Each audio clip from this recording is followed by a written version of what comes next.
When Brian Billick arrived in Baltimore, he came to a city rich in football tradition.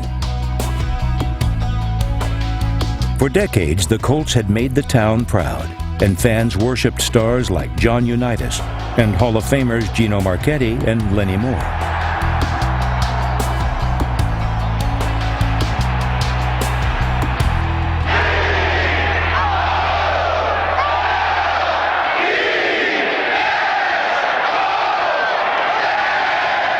It was interesting to come to Charm City and that sense of, no, we're not Philly, we're not D.C., New York, we're just little Charm City here. We're just Baltimore. There's a pride in that. There's a sense of family that I think is nurtured because of that feeling, and it's exhibited in their love for their football. John Elway didn't share that feeling. When Baltimore drafted him, he refused to play there. Being spurned by John Elway, by being told, no, I don't want to play for Baltimore, I'll go play pro baseball before I come to Baltimore, is just a part of the legacy of emotions that I think our fans have to deal with. You then layer over the top of that the loss of the team for those 12 seasons, those vans leaving in the middle of the night, and the way it was done. That hurt remains today. What I've heard from fans, what they felt so betrayed, that they kind of lost interest in the NFL. It was the spurned lover that was not going to do this again. Fans of all ages rejoiced when Art Modell returned football to Baltimore in 1996. The city had a new team, the Ravens, and after just 4 seasons, Billick had them poised for a Super Bowl run. They responded brilliantly right from the get-go in terms of coming to the games and the enthusiasm. They were thrilled to have pro football back in Baltimore.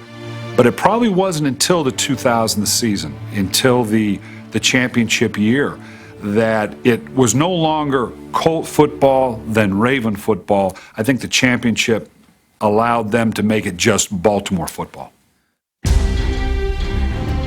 The Ravens had never had a winning season, but that all changed under Billick in 2000. They had never beaten the Jacksonville Jaguars either, and in the home opener, it looked like that frustrating streak would continue.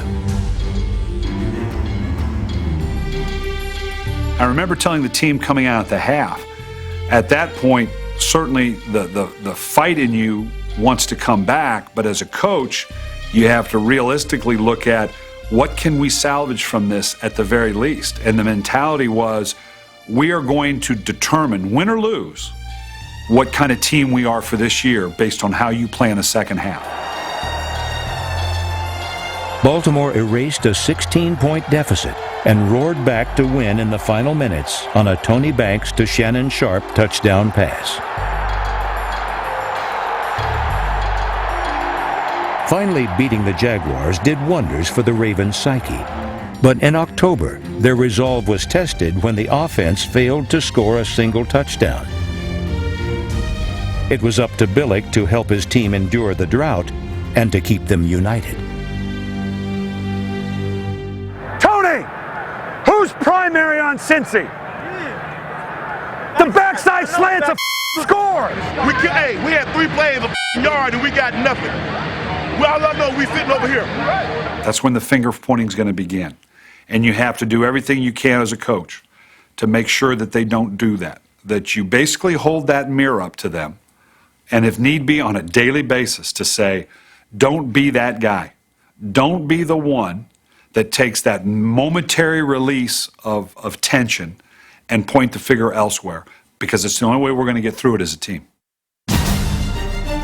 Billick acted boldly and replaced Banks with Trent Dilfer. Behind the former Buccaneer quarterback, the Ravens won 11 straight. We're going to go vertical. Let's go after that little rookie now. Just go 989, Fox 99. If they stay 2, we'll go after this guy and get Shannon. You got him, Patrick. You got him, Patrick. Dilfer back to throw on first down. Good protection. He's throwing the bomb for Patrick Johnson, and he's got it. Touchdown. He beat the rookie. Let's go after the young'un. Spearheaded by its history-making defense, the Ravens made the playoffs for the first time ever and earned a wild card berth.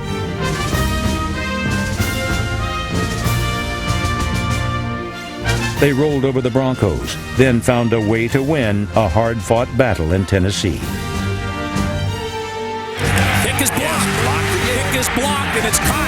The Ravens have the football. 25-30. Anthony Mitchell up the far sideline. He's at midfield. 45-40. He's going to go all the way. 20, 10, 5. Touchdown, Anthony Mitchell. Only one hurdle stood between Billick's Ravens and the Super Bowl: the Oakland Raiders and their silver and black lunatics of the Black Hole. You go right through the tailgaters, and they play it to the hilt.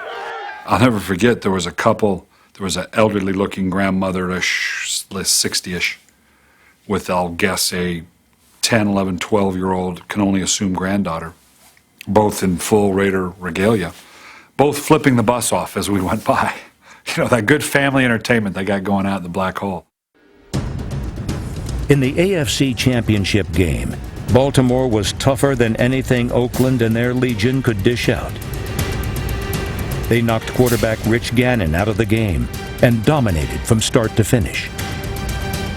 Unlikely as it seemed, the upstart Ravens and their determined head coach were Super Bowl bound.